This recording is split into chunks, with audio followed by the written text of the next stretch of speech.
issue that I'm dealing with, and it's actually the railroads that is the same problem here.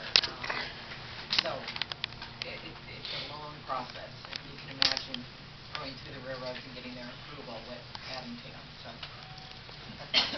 I get it. The other issue we're working with Carolyn's group on is bikes and bike accessibility. And what we're looking at is to be able to increase the area in which we can secure a bike and still meet the FRA standard of the bike being secured.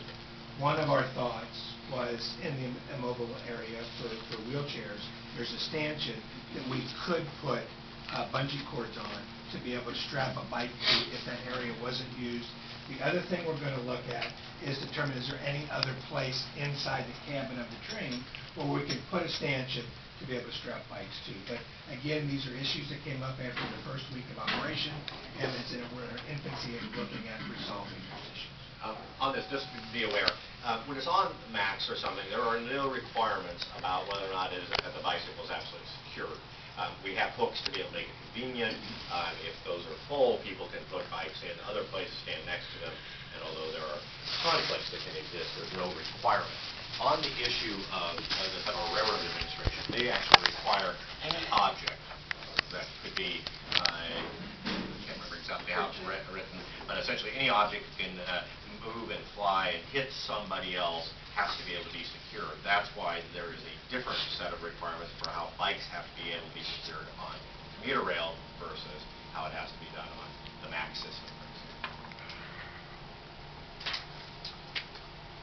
Moving on, new buses. You knew that we were having a new bus procurement. We've got our first pilot bus here. Actually, it's downstairs out here. So on your way out, if you want to stop by and walk through the interior of the new bus, we've got a trained maintenance person there to discuss with you the differences in the bus. We've got adjustable brake and accelerator pedals.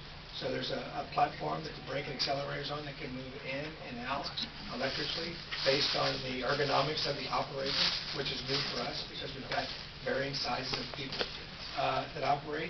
We've got an electric assist steering wheel, so you're not really grinding as you go around the corners. You almost do the power steering type turn when you went from manual steering to power steering back in the good old days. So that assists us with rotator cuffs, turning, and so forth for the operator. We've got additional exterior lights that enhance pedestrian safety, specifically at the rear door. So when we turn the right turn signal on, the light outside the rear door will shine for the operator to get a good look as the bus corners, making a right-hand turn to make sure they navigate safely and ensure that the pedestrians are actually up on the curb when they make that turn. And we've got rear-facing cameras on the driver's side to assist with blind spots. So we're doing everything we can to make this new bus more operator-friendly, user-friendly, and integrate in with our existing system. So please take the opportunity to walk through the bus downstairs. And who is the manufacturer? It's New Flyer out of St. Cloud, Minnesota. How many do? 40. We have a procurement out for 200, option for 200. We've actually contracted for 40, and then we take measure every year as it relates to our budget to determine if we're going to extend. Are you retiring 200, or are you holding? Well, we're only going to bring in 40 under this procurement. So we do, as we bring in new, we retire old. Want to talk? How do we dispose of retired vehicles? There's a number of different ways. I mean, we have a scrap yard or a salvage yard. What we try to do is bundle them for auction. Sometimes Smart has purchased, some buses from us down in Wilsonville to use for their service. So there's a number of different ways. Sometimes you see them out in fields. Yeah. People decided they're going to make a camper out of it. This is long. Deer blinds. You've seen them in a lot of places.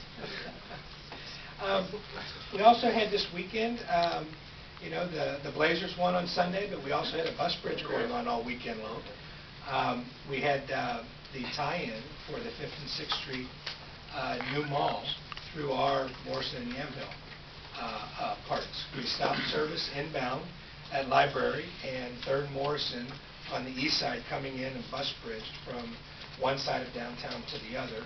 And then we also had an express shuttle that went from Library on the west side over to Rose Quarter for connectivity with the airport over the weekend.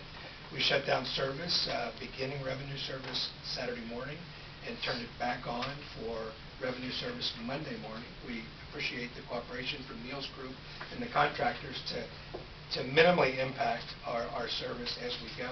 The bus bridges ran fine. We carried 11,700 people on shuttle buses, 7,100 on Saturday and 4,600 on Sunday. So we had people in the field, operational, no impacts. One commendation. We have one more bus shuttle that's coming up, or a bus bridge that's going to come up in March that Neil's group and operations group is working on, trying to minimize the operational impact to the airport so we can tie the Green Line into Gateway Transit Center. So we'll require some level of bus bridge for shutdown of signaling systems out there for the March timeframe, but we're working on the particulars as we speak. The last thing I'd like to touch on is ticket vending machines. As you know, we've had a number of different articles about those in the recent. We have transferred the responsibility for maintenance of the ticket vending machines from finance to operations.